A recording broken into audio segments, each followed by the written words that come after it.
দর্শক আমন্ত্রণ জানাচ্ছি আন্তর্জাতিক অঙ্গনের সর্বশেষ খবর নিয়ে আমাদের নিয়মিত আয়োজন বিশ্ব সংবাদে। আর শুরুতেই থাকছে শিরোনাম। আবারও মার্কিন বাহিনীর জন্য রসদবাহী বহরে হামলা। চীনের বিরুদ্ধে দীর্ঘ লড়াইয়ের জন্য আমরা প্রস্তুত, ভারতীয় সেনাবাহিনী।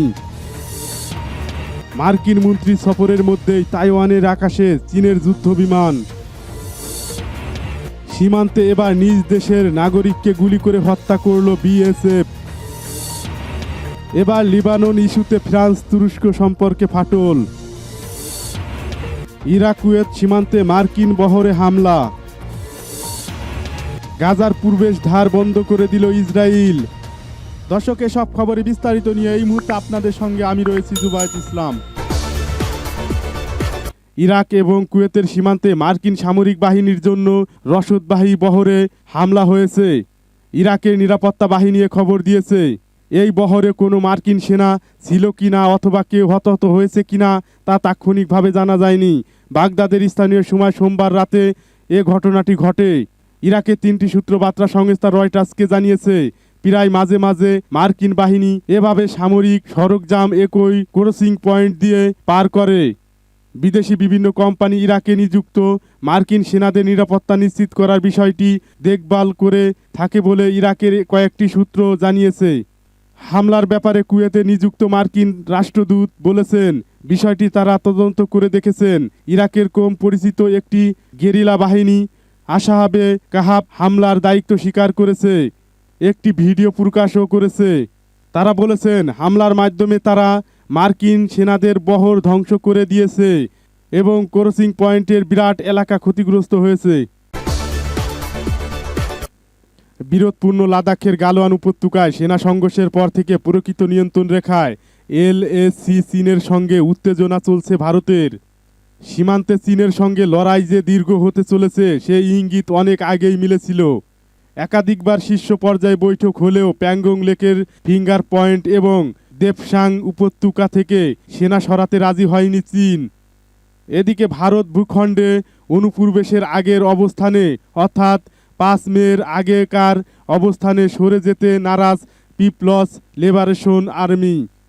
এই পরিস্থিতিতে চীনাদের হঠাৎ দীর্ঘ লড়াই বিকল্প নেই ভারতের সামনে। তবে সমস্যা হলো সামনে শীতকাল। লাদাখের তাপমাত্রা শীতের সময় অনেকটা নিচে নেমে আসে। সেই প্রতিকূল পরিস্থিতিতে লড়াই করা তো দূরের কথা, সীমান্তে টহলদারি করাই দুষ্কর হয়ে যায়। তবে ভারতীয় সেনা সব রকম পরিস্থিতিতে লড়াইয়ের জন্য প্রস্তুত বলে মঙ্গলবার সেনাবাহিনীর পক্ষ থেকে প্রতিরক্ষা বিষয়ক সংসদীয় কমিটিকে জানানো হয়েছে। রিপিন রাওয়াতের নেতৃত্বে ভারতীয় সেনাবাহিনীর শীর্ষ কর্মকর্তারা প্রতিরক্ষা বিষয়ক সংসদীয় কমিটিকে জানিয়েছে চীন সীমান্তে সেনা প্রত্যাহারের প্রক্রিয়া শেষ হতে সময় লাগবে। তবে যদিও কোনো প্রকৃতির পরিস্থিতি তৈরি হয় তাহলে ভারতীয় সেনা পুরোপুরি প্রস্তুত।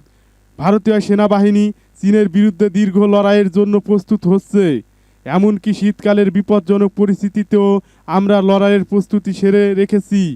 সংসদীয় কমিটিতে সেনাবাহিনীর এই বক্তব্য নিঃসন্দেহে তাৎপর্যপূর্ণ, কারণ 3 দিন আগেই সেনাপ্রধান জেনারেল মনোজ কুমন্দ নারভানে সেনা কমান্ডারদের সব রকমের যুদ্ধ প্রস্তুতি সেরে রাখার নির্দেশ দিয়েছিলেন। চীনের সঙ্গে দীর্ঘ লড়াইয়ে নামছে ভারত, এমনটাই মনে করছেন অনেকে। মার্কিন স্বাস্থ্যমন্ত্রী অ্যালেক্স আজারের সফরের মধ্যেই তাইওয়ানের আকাশ সীমায় চীনের 2টি যুদ্ধ বিমান দেখা গেল।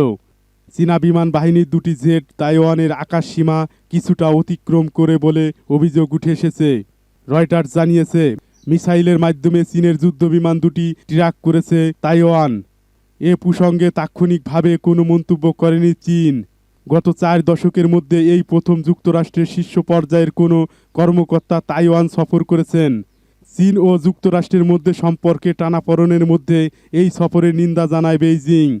চীনের পররাষ্ট্র মন্ত্রণালয় আগেই হুঁশিয়ারি দিয়ে বলেছেন মার্কিন স্বাস্থ্যমন্ত্রী তাইওয়ান সফর করলে তারা প্রতিক্রিয়া দেখাবে। তাইওয়ানের প্রতিরক্ষা মন্ত্রণালয়ের বিবৃতিতে দাবি করা হয় তাদের ভূমিতে থাকা বিমান বিধ্বংসী ক্ষেপণাস্ত্র চীনের যুদ্ধবিমান 2টির দিকে নজর রাখছিল। পরে তাদের আকাশ পাহারা দেওয়া জঙ্গি বিমান চীনের যুদ্ধবিমান 2টিকে তাড়িয়ে দেয়। তাইওয়ান নিজেদের স্বাধীন রাষ্ট্র মনে করলেও চীন এখনও তাদের স্বাধীনতা মেনে নেয়নি, বরং তাইওয়ানকে তারা তাদের বিচ্ছিন্ন প্রদেশ মনে করে এবং বল প্রয়োগ করে হলেও একদিন অঞ্চলটি নিয়ন্ত্রণ ফিরে পাবে বলে বিশ্বাস করে।